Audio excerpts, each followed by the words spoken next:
Il y a des plats qui n'ont pas besoin de noms pompeux, de tables luxueuses ou d'ingrédients coûteux. Ils sont nés dans des cuisines exiguës, quand les gens n'avaient qu'une casserole d'eau bouillante et la conviction que demain serait meilleur. Ces plats ne nourrissent pas seulement le corps, ils préservent la mémoire, l'identité et le sentiment d'appartenance. Vous êtes-vous déjà demandé pourquoi une simple assiette de pâtes peut faire revivre à quelqu'un toute une époque révolue? 1. Pâtes à la tomate et à l'ail. Avant l'apparition des sauces sophistiquées, le dîner de nombreuses familles ne tournait qu'autour des pâtes, des tomates et de quelques gousses d'ail. Dans les petites cuisines, le cuisinier restait des heures près du feu, faisant mijoter la purée de tomates avec l'ail dans un filet d'huile pour que l'arôme se répande dans tout l'espace restreint. Ce n'était pas pour se vanter, mais pour signaler que le repas était prêt, que tout le monde avait encore quelque chose de chaud à partager aujourd'hui. Ce plat ne visait pas à créer un sentiment d'abondance, mais était une façon de transformer les ingrédients les moins chers en réconfort. Un peu de pâte, une cuillerée de sauce et l'espoir que chacun ait sa part. Les enfants se disputaient souvent les dernières pâtes, utilisant du pain pour saucer le reste de jus rouge dans le bol. Pas d'herbes aromatiques, pas d'ostentation, juste une légère acidité, l'odeur de l'ail et le sentiment d'être ensemble. Pour beaucoup, ce plat n'était pas seulement un dîner, mais le souvenir d'une famille, de jours difficiles, mais jamais solitaires. Vous souvenez-vous de la dernière fois où vous avez mangé un plat aussi simple et vous êtes senti comblé? 2. Pâtes farcies à la sauce tomate légère. Dans la mémoire de nombreuses familles, les pâtes farcies accompagnées d'une sauce tomate légère n'étaient pas un plat quotidien, mais le signe d'une occasion spéciale. Elles apparaissaient souvent lors de ces rares jours où le travail se passait mieux, quand il y avait quelques pièces de plus en poche. Assez pour que toute la famille s'autorise à ralentir et à préparer un plat plus élaboré que d'habitude. La pâte était étalée finement sur une table en bois saupoudrée de farine. La farce était faite de ce qui restait en cuisine, peut-être du fromage frais, peut-être quelques restes de viande de la veille. Chaque morceau de pâte était plié à la main, les bords pressés fermement comme on préserve une chose précieuse. La sauce tomate n'était ni épaisse, ni grasse, juste assez légère pour envelopper les pâtes sans masquer la saveur intérieure. Quand toute la famille s'asseyait, le bol fumant devant elle, le monde extérieur semblait reculer.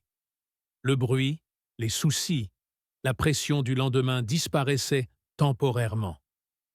Dans cet instant, le plat ne nourrissait pas seulement le corps, il apportait le sentiment d'être rentré chez soi, sans avoir besoin d'aller loin. Vous souvenez-vous d'un plat qui a rendu une soirée ordinaire aussi spéciale? 3. Pâtes et haricots cuits dans une seule marmite. Il y a des repas qui ne sont pas nés de l'abondance, mais de la nécessité de survivre au jour le jour.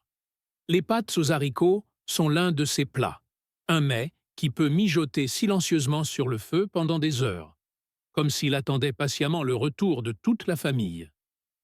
Les haricots étaient cuits tendres très tôt, pour que l'eau devienne onctueuse et riche, puis les pâtes n'étaient ajoutées qu'à la fin, juste assez pour que tout se mélange, sans s'écraser.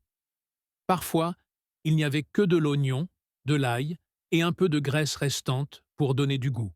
Souvent, il n'y avait même pas de viande, mais la marmite restait généreuse à sa manière. Quand il faisait froid, toute la famille se pressait autour de la petite table, chaque cuillère raclant le fond du bol pour ne pas laisser une goutte. Ce plat n'était pas luxueux, mais il apportait un sentiment de sécurité, comme un rappel que tout allait bien aujourd'hui et que demain viendrait. On disait qu'un simple bol de pâtes et de haricots chauds suffisait à apaiser la faim, la tristesse et la nostalgie. Peut-être parce que, dans chaque cuillerée, il y avait du partage, l'effort de celui qui cuisine pour que personne ne soit laissé pour compte. Avez-vous déjà mangé un plat si simple qu'il vous a fait réaliser qu'être rassasié est parfois moins important que le sentiment d'être ensemble. 4. Pâtes à l'ail et à l'huile. Quand la cuisine était presque vide et que le dîner devait être décidé rapidement, les pâtes à l'ail et à l'huile étaient toujours le dernier recours, mais jamais un choix médiocre. Il suffisait d'une casserole d'eau bouillante, de quelques gousses d'ail et d'un peu d'huile au fond de la bouteille pour que ce plat apparaisse sur la table comme une affirmation que ce soir, tout le monde mangerait encore ensemble. L'ail était jeté dans la poêle chaude, crépitant doucement et dégageant un arôme qui envahissait la pièce, assez pour attirer tout le monde vers la cuisine. Les pâtes étaient cuites al dente, sans sauce, sans fioriture, puis mélangées rapidement pour que l'huile enveloppe chaque fil. Ce qui est étrange, c'est que, malgré le peu d'ingrédients, ce plat donnait une sensation de plénitude, non pas par son gras ou sa richesse, mais parce qu'il évoquait des souvenirs familiers. Il y avait des dîners qui se passaient en silence, avec seulement le bruit des fourchettes contre les bols, mais qui restaient gravés longtemps en mémoire. Ces pâtes ne cherchaient pas à faire oublier les difficultés. Elles rappelaient simplement que parfois, les choses les plus simples suffisent à garder l'esprit fort. Avez-vous déjà vécu un repas où plus c'était simple, plus vous vous sentiez léger? 5. Pâtes aux anchois et à la chapelure grillée. Il y avait des moments où il n'y avait plus de fromage dans la cuisine, plus de viande, et où tout semblait trop pauvre pour constituer un repas complet. C'est dans ces instants que les pâtes aux anchois et à la chapelure grillée apparaissaient comme une solution ingénieuse. Les anchois étaient mis dans une poêle chaude avec de l'huile, fondant progressivement jusqu'à disparaître, ne laissant qu'un goût salé profond et une odeur caractéristique dans toute la pièce. L'ail était ajouté ensuite, puis des miettes de pain sec grillées jusqu'à être dorées, croquantes et chaudes. Une fois mélangé aux pâtes chaudes, tout se transformait en un plat à la fois rustique et surprenant. Pas besoin de beaucoup d'ingrédients, mais chaque bouchée était complète. Salée, grasse, croquante, assez pour faire oublier le manque. Les enfants mangeaient jusqu'à la dernière miette, comme si c'était le meilleur plat du monde. Ce plat ne cachait pas la précarité, mais il prouvait que la créativité et l'amour peuvent transformer des broutilles en une véritable joie. Avez-vous déjà mangé un plat dont vous saviez qu'il était né du manque, mais qui vous a fait sourire par sa familiarité? 6. Petites pâtes farcies dans un bouillon. Les jours de froid, quand la buée brouillait les fenêtres et que toute la maison semblait se rétrécir, un bol de petites pâtes farcies dans un bouillon brûlant pouvait tout apaiser. Le bouillon était souvent fait à partir d'os récupérés ou de maigres restes, bouillis très longtemps pour en extraire une douceur profonde, capable de réchauffer de l'intérieur. Les petites pâtes farcies étaient façonnées avec soin, peu garnies mais déposées dans la marmite comme des objets précieux. Quelques-unes suffisaient à donner tout son sens au repas. Quand le bol était posé sur la table, les enfants buvaient souvent le bouillon d'abord, puis cherchaient lentement chaque pâte, comme on cherche une récompense. Ce plat ne visait pas à gaver, mais à chasser le froid, à créer un sentiment de protection. Il rappelait que la chaleur ne vient pas de la quantité, mais du temps et de la patience de celui qui cuisine. Durant les années difficiles, un bol de bouillon avec quelques pâtes suffisait à faire rester la famille plus longtemps à table. Vous souvenez-vous de cette sensation d'être réchauffé par un plat aussi simple? Gnocchi de pommes de terre à la sauce tomate. Quand la farine devenait rare mais que les pommes de terre restaient bon marché et faciles à trouver, les gnocchis de pommes de terre devenaient le centre du repas. Ils étaient façonnés à la main sur une table légèrement farinée, chaque pièce imparfaite, mais portant l'attention de celui qui l'avait fabriqué. L'eau était portée à ébullition, chaque gnocchi y était plongé et remontait à la surface, comme un petit signe que le dîner était presque prêt.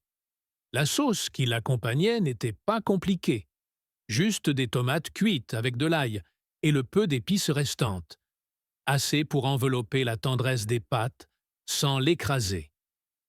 Quand tout le monde s'asseyait, le bol devant soi apportait un rare sentiment de sécurité, comme si, peu importe le manque de la journée, quelque chose de chaleureux attendait. Ce plat n'était pas ostentatoire, mais on s'en souvenait longtemps, car il était lié à ces dîners de retrouvailles où personne ne quittait la table en ayant faim. Il rappelait qu'à partir des ingrédients les plus simples, on peut encore créer de la tendresse. Avez-vous déjà ressenti le réconfort venant d'un plat aussi doux et simple? Et 8. Pâtes tubulaires, farcies et gratinées.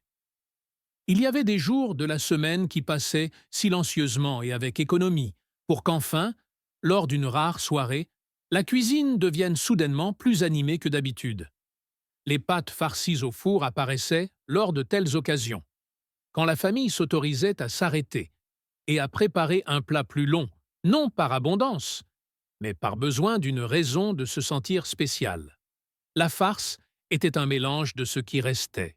Un peu de viande hachée, un peu de fromage frais, de la chapelure et des épices familières. Chaque tube de pâte était farci avec soin, aligné dans le plat, recouvert d'une simple sauce tomate, puis enfourné. Quand la porte du four s'ouvrait, l'odeur se répandait partout, faisant même se retourner les voisins. Ce repas ne remplissait pas seulement les bols, il remplissait les rires. Au moment où toute la famille se réunissait autour du plat brûlant, tous les soucis reculaient. Ce plat ne parlait pas de richesse, mais de la joie du partage, d'un sentiment de plénitude spirituelle. Vous souvenez-vous d'une fois où toute la famille attendait qu'un plat cuise au four, juste pour pouvoir rester ensemble plus longtemps? 9. Pâtes larges au beurre. Il y a des repas qui n'ont pas besoin de sauce, pas besoin de viande, juste d'un petit ingrédient suffisant pour créer une sensation spéciale. Les pâtes larges au beurre sont de ceux-là. À l'époque où le beurre n'était pas toujours disponible, ce plat apportait une sensation à la fois familière et luxueuse, malgré sa préparation extrêmement simple. Les pâtes étaient bouillies dans une grande marmite d'eau, les longs rubans s'adoucissant et se superposant. Le beurre était mis dans une petite poêle, fondu jusqu'à ce qu'il dégage un léger arôme, puis mélangé immédiatement aux pâtes encore chaudes pour bien les enrober. Parfois, cela suffisait. Pas d'ail, pas de tomates, pas d'épices complexes, mais ce bol de pâtes chaudes faisait ralentir celui qui le mangeait, comme par peur de perdre ce moment rare. Pour beaucoup de familles, c'était un plat qui apportait un sentiment de dignité, comme une petite récompense après de longues journées d'économie. Il rappelait que la chaleur ne vient pas forcément de la complexité, mais de la façon dont on chérit ce que l'on a.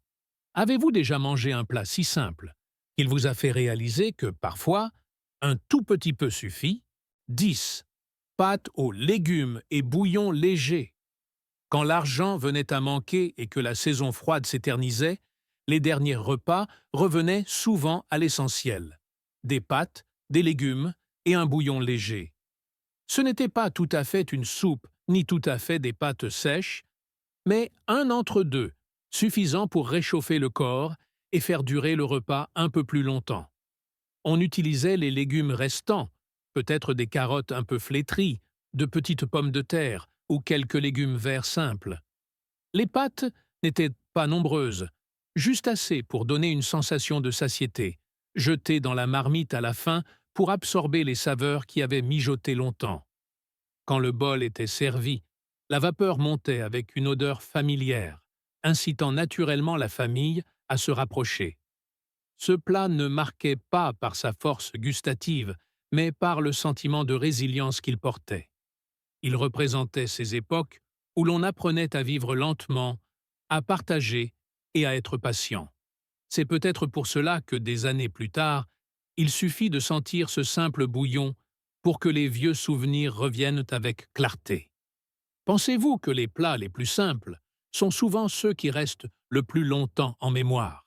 10 plats 10 histoires différentes, mais qui se rejoignent toutes sur un point commun. Ils sont nés du manque, ont grandi par le partage et sont restés grâce à la mémoire. Si ces images et ces saveurs vous rappellent un vieux repas, une cuisine familière ou une personne qui cuisinait pour vous, n'hésitez pas à liker et à vous abonner à la chaîne pour continuer ce voyage nostalgique dans les prochaines vidéos. Car parfois, un simple plat d'autrefois suffit à nous ramener vers tout un temps perdu.